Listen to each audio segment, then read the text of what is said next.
Welcome back. All right, I want to talk about the New York Rangers today. Yep. And this is a team that's already proven that they're jinx proof with the video I did earlier this season. Now, they're 21-7-1 currently. They have 17 of their 21 wins in regulation, 20 of their 21 wins in regulation or overtime.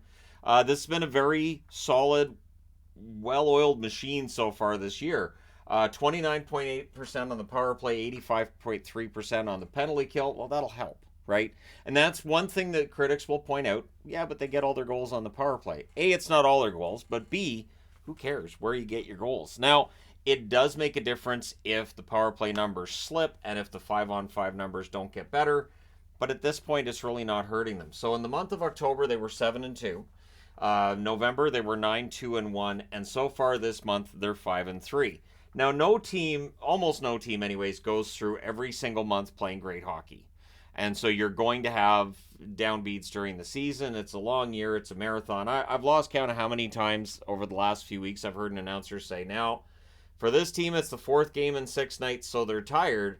And I think to myself, I'm pretty sure the team they're playing against is on their fourth game in 6 nights as well. It feels like every team plays a really rough schedule. So that's going to lead to some down nights, right? Now against the Atlantic, the Rangers are 5-3. Against the Metro, they're 5-2. Against the Central, 4-2-1, and against the Pacific, 7-0.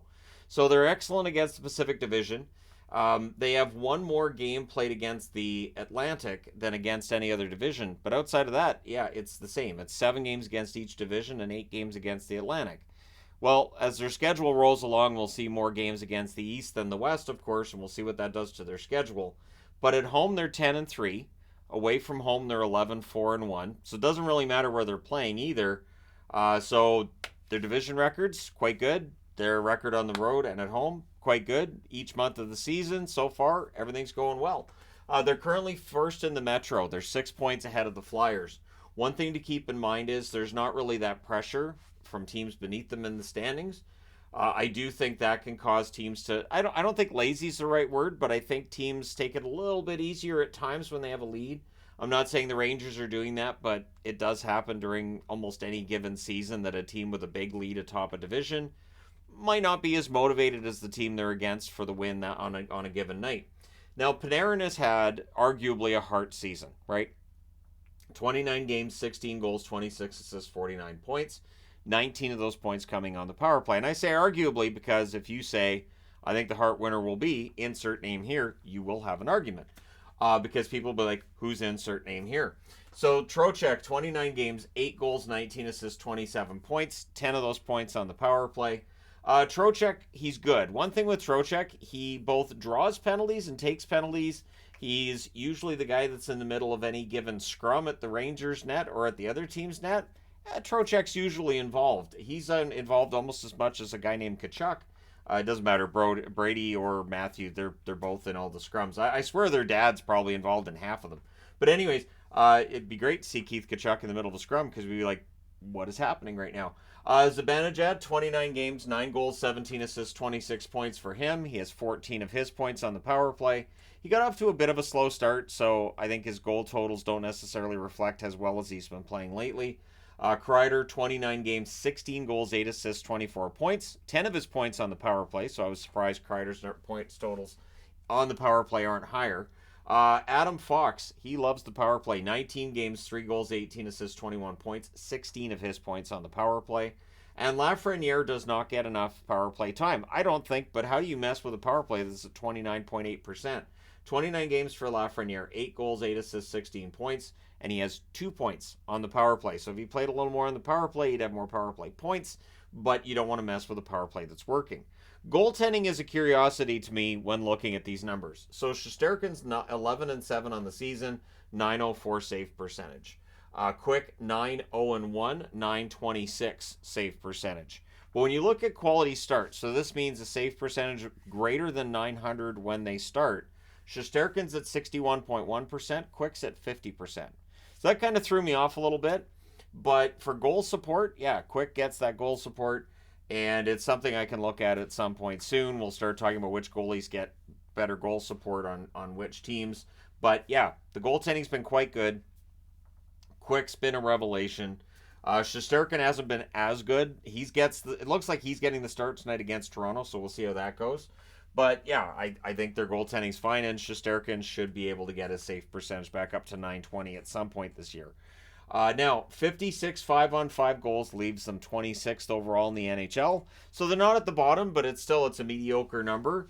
I would find that concerning if their power play slips, but we saw with the Oilers last year, their power play was good the whole season. So as long as the Rangers can channel some of that energy, the power play is going to take them a long way. Now, if they're leading after the first, pretty strong record, 9-1-1. If they're leading after the second, they're 11-1-1. Now, in the league with comebacks, they're not immune to having those comebacks themselves. They're 2-6 if they're trailing after the first. If they're trailing after the second, they're 3-6. So a little better if they're trailing after the second than after the first, and a 333 points percentage if you're trailing after two. That's not bad. So I think the Rangers are a team that you have to watch, even if you're leading them going into the third. So hits per 60 minutes played. Cooley's been fantastic for them that way. Very physical player, 13.51 hits per 60 minutes on the ice. Edstrom, 12.43. Tyler Pitlick, 11.36. Barclay Goodrow, 7.5. And then Trouba, 5.91. Now, Trouba's hits are usually of the variety where they're big, hard, open ice hits. And there's fans who don't necessarily like them, but that's a whole argument we can have another time about hitting and all that, where it's headed. Blocks per 60 minutes, Bonino leads the way there with 9.11 blocks for each 60 minutes he plays. Trouba, 8.68, and Schneider, 5.75. So, you have your offensive leaders, you have your physical leaders, and on the defensive side of it, you've got some pretty solid goaltending, and I think their defense is a little bit underrated. I mean, you've got Trouba, you've got Keandre Miller's not on the board, but he's been really strong, right? And, of course, Adam Fox, a guy who will be in the conversation for the Norris if he stays healthy the rest of the season. I don't know if he ends up being a favorite with what some of the defensemen have been able to do this year, but he'll be in the conversation. Now, one notable here, the Rangers are 3-3 in their last 6. Their wins over LA, Anaheim, and Boston. Their losses against Ottawa, Washington, and Toronto.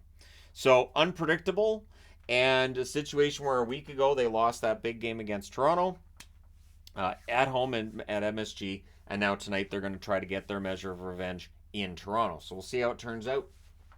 Now, in 2022, this team went to the conference final, and the expectation was this team was getting better. Last year, they are out in the first round, but every year is different. Every playoffs is different. I do think this is going to be a dangerous Rangers team come playoff time, especially if that power play stays at that level. If you have teams that are scared of playing a certain style of hockey because they don't want to put themselves shorthanded, you're putting yourself in a position where you have a greater chance to succeed 5-on-5. So, what's going to happen this year remains completely a mystery at this point. One of the reasons I love covering hockey, the complete and total mystery of it, and the fact that, yeah, any team can beat any other team on a given night. Now, Peter Laviolette, I don't know if he's had full credit for what he's been able to do, what he's been able to get going with this team, and how well they're playing. But he's no stranger to this. In 2006, of course, he leads the Canes to a Stanley Cup.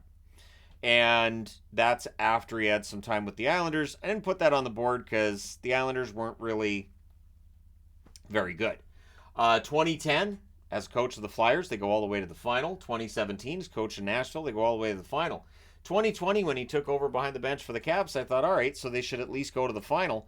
2 years later, he was out of a job after 2 first-round exits. So, coming to the New York Rangers, I did see some comments about how he was washed up, and Laviolette, he's probably not going to last that long for the Rangers. That's not going to help. But so far, he's had a really strong record for the New York Rangers.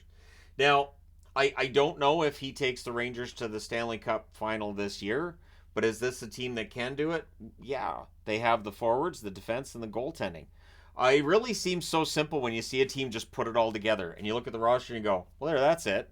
And then you look at teams that are struggling and think, well, why can't you guys do that? Because it's not that simple. It takes time, it takes patience, and it takes very smart moves on the amateur draft level from your amateur scouts, on the professional level from your pro scouts, and having a coach that can put it all together. Put those lines together in a way that makes sense and that maximizes your return. So while some will point to their 5-on-5 production and say, I'm a little bit skeptical because, a lot of that's power play and there might be some good fortune there. And Jonathan Quick's numbers are going to come down. All that negative stuff. I think that the Rangers are going to be, if not first in the division, I would say at least top two, and they're going to be a tough out in the playoffs.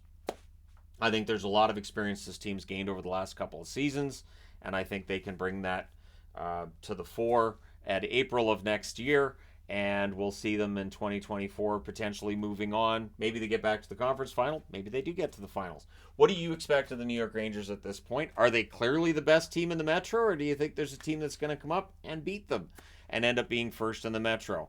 And who and why? Let me know that thought as well. Let me know your thoughts regarding the Rangers in the comment section below, as always. Don't forget to hit like and subscribe if you have not done so already. Thank you guys so much for all your support. I will talk to you again soon.